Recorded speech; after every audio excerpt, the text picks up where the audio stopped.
Oui, je dis bien tout dans le Nouveau Testament s'accorde avec cette image de l'Ancien Testament.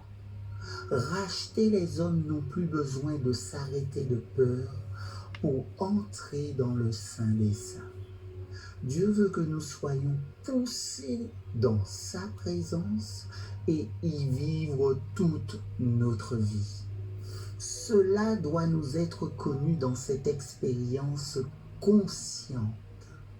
C'est plus qu'une doctrine à tenir, c'est une vie à apprécier chaque instant de chaque jour. Cette flamme de la présence était le cœur battant de l'ordre lévitique. Les rendez-vous du tabernacle étaient des caractères d'une langue inconnue. Il ou elle n'avait aucun sens pour Israël ou pour nous. Le plus grand fait du tabernacle était que Jéhovah était là. Une présence attendait à l'intérieur du voile. De même, la présence de Dieu est le fait central du christianisme. Au cœur du message chrétien se trouve Dieu lui-même, attendant que ses enfants rachetés poussent vers une prise de conscience, consciente de sa présence. Ce type de christianisme qui se trouve être à la mode ne connaît cette présence qu'en théorie.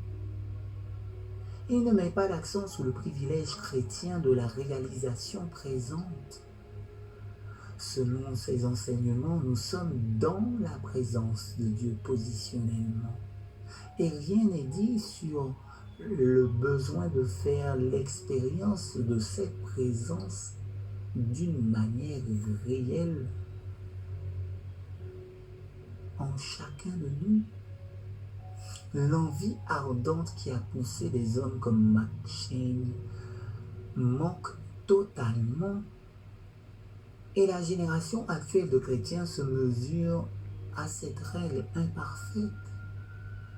L'ignoble contentement remplace le zèle brûlant que nous devrions avoir pour Dieu. Nous sommes satisfaits de repos dans nos possessions judiciaires. Et pour la plupart, nous nous dérangeons très peu sur l'absence d'expérience personnelle. Qui est-ce à l'intérieur du voile qui demeure dans les manifestations ardentes? Ce n'est autre que Dieu lui-même, un seul Dieu, le Père Tout-Puissant, Créateur du ciel et de la terre, et de toutes choses visibles et invisibles, et un seul Seigneur, Jésus-Christ, le Fils unique de Dieu, engendré de son Père avant tous les mondes, Dieu, lumière des lumières, engendré mais non créé, étant d'une seule substance avec le Père, et bien sûr, le Saint-Esprit, le Seigneur, et donneur de vie qui procède du Père et du Fils, forme un. Le Père et le Fils ensemble sont adorés et glorifiés. Pourtant, cette sainte Trinité est une. Oui, une, je dis bien, ils font un. Dieu, car nous n'adorons un seul Dieu dans la Trinité, et la Trinité dans l'unité, sans confondre les personnes ni diviser la substance.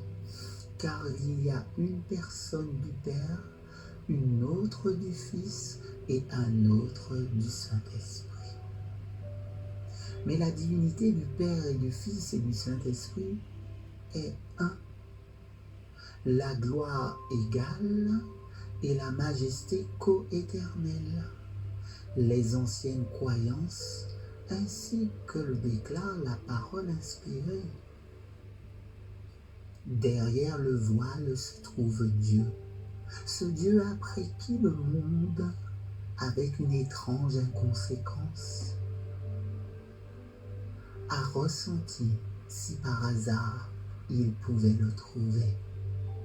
Il s'est découvert en quelque sorte dans la nature, mais plus parfaitement dans l'incarnation de son Fils. Maintenant, il attend de se montrer dans sa ravissante plénitude pour et à travers les humbles âmes et pures de cœur. Le monde périt faute de la connaissance de Dieu, et l'Église est affamée à défaut de sa présence.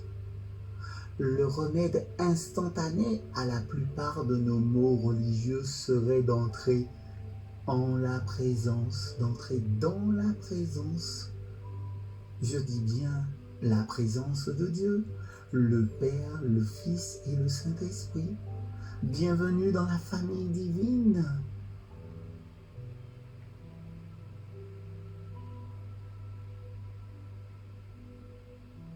Le remède instantané à la plupart de nos maux religieux serait d'entrer dans la présence, dans l'expérience spirituelle, ou prendre soudain conscience que nous sommes en Dieu et que Dieu est en nous. Waouh!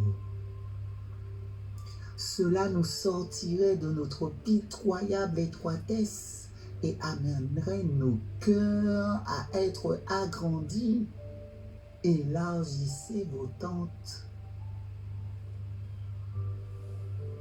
Cela brûlerait les impuretés de nos vies comme les insectes et les champignons ont été brûlés par le feu qui habitait la brousse. Oui, je dis bien tout.